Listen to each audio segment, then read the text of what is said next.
Yes, well, as we get older and older, I'm 77 right now. You can't live forever, you know.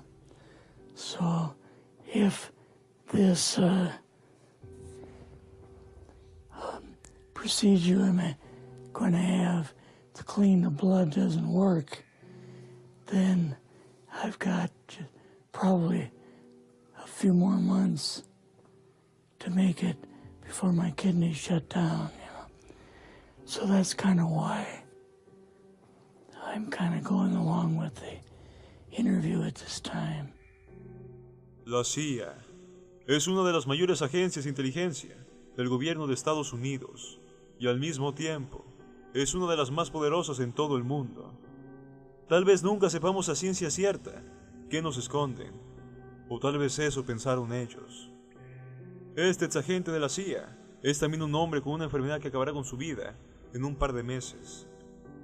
Y por ende, no tiene el miedo de contarnos todo lo que ha visto mientras trabajaba en la CIA, incluyendo archivos clasificados del gobierno y del Área 51.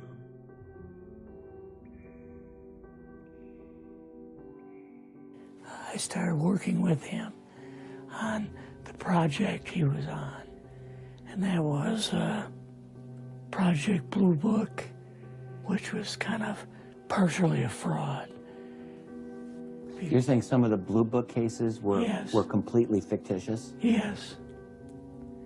But the cases that we got came from, I think it was Fort Belvoir, Maryland. Mm-hmm. Fort Belvoir? Yeah, and it didn't come from the Pentagon, or it didn't come from CIA headquarters.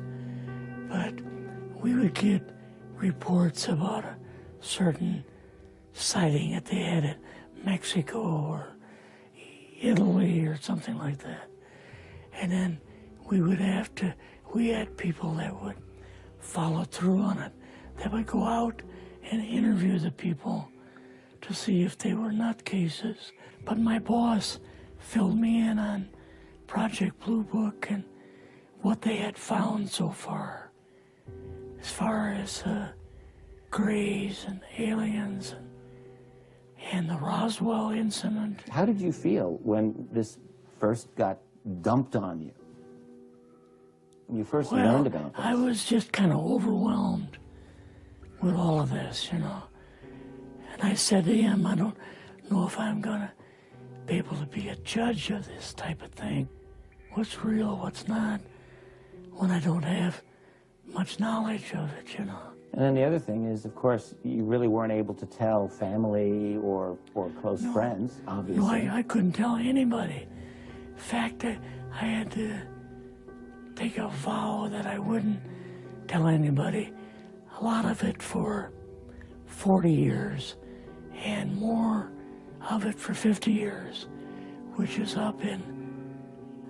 They were telling the world all UFOs are misidentifications, hoaxes, balloons, psychological issues, whatever. Yes. Yeah. So my boss came to me and he says, we've both got a new assignment. And he says, oh, I said, where are we going? Oh, he says, we're going to the Capitol. We called the people in from MJ-12, from Area 51 and S4, but they told us that the government had no jurisdiction over what they were doing. Eisenhower was going to invade Area 51. Yeah, with the First Army. So you go out with your superior. Yes. You fly out. You land. What happens? Can you describe this whole process? What you saw? It took us the 13 or 15 miles south to S4, and like different garage door openings. Okay. And in these garage door openings, they had like different saucer crafts. The very first one had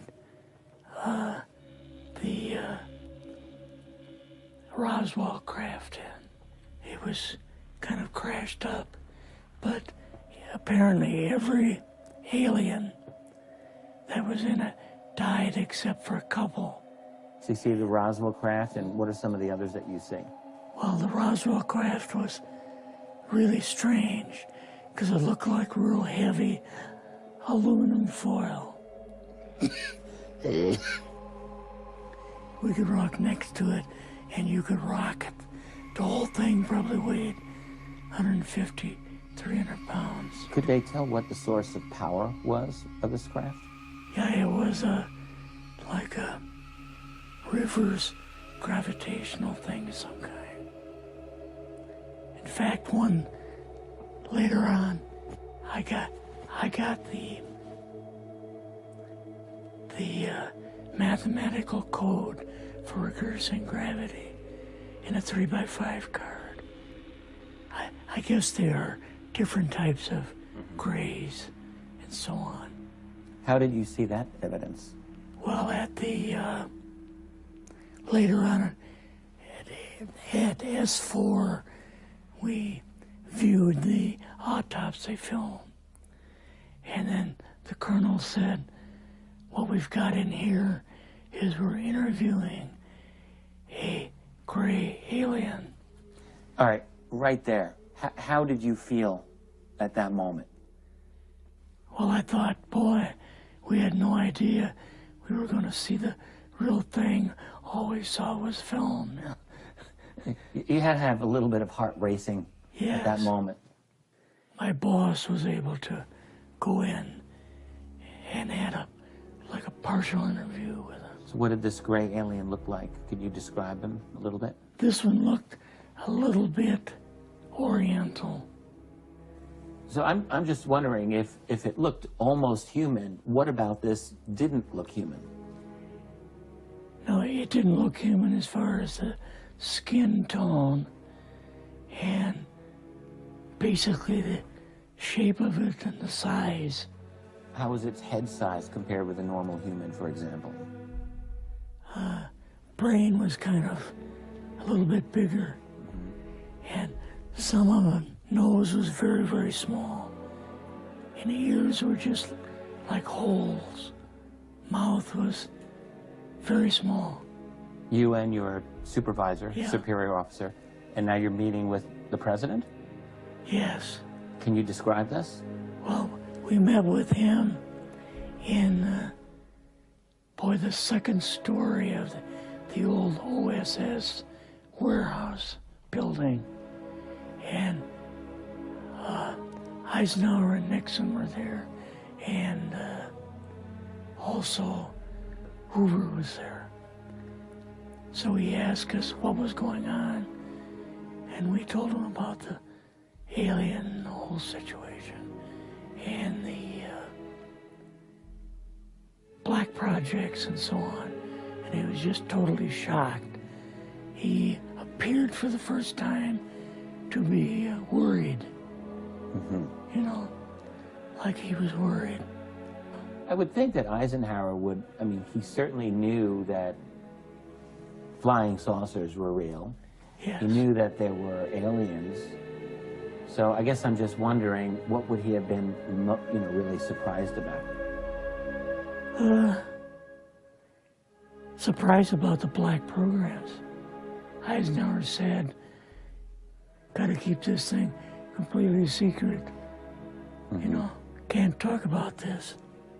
Your actual name is, the name you grew up with, that was a different name than what you had in the... I never used it in the CIA at all. Now, what about today?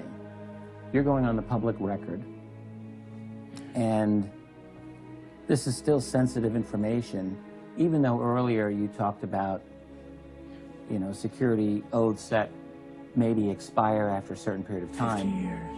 but you're still concerned. Linda Moulton Howell's phone call, her phone was tapped, and they got my phone number, and through the telephone company, they were able to find me, and so on. When they found you, what happened? I was going to a grocery store.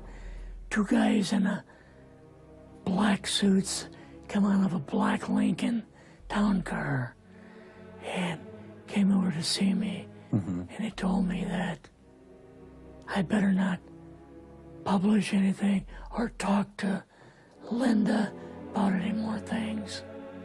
So at that time, I did, I stopped. That was enough to intimidate you. Yes. Rather remain anonymous. Never show my face on anything. Really, thank you for doing this.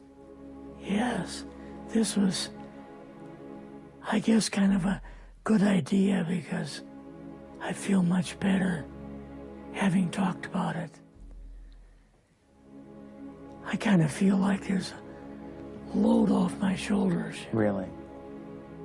Because I had an awful lot of secrets that I had kept over the years.